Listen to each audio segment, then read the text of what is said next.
Hansen Media. Subscribe for more. Assalaamu calaykum.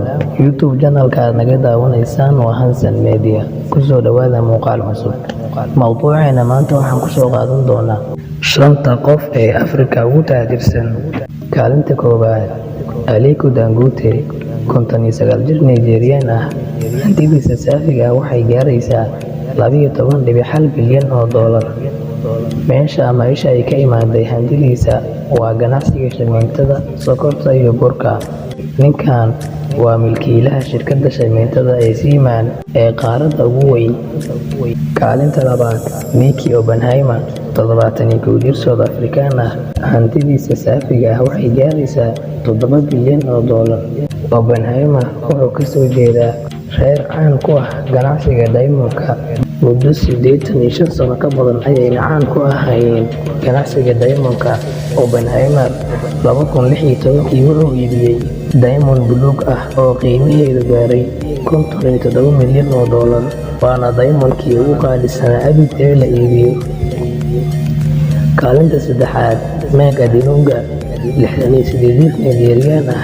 Hantidiisa saafiga ah waxay gaaraysaa $6 bilyan. Meg waa milkiilaha iyo aasaasaha shirkadda moobilada gacanta ee Globacom, shirkadda labaad ee ugu weyn dhinaca taleefanada dalka Nigeria. Kaalinta afaraad, Johan Robert, 66 jir South African ah. Hantidiisa saafiga ah waxay gaaraysaa $6.1 bilyan.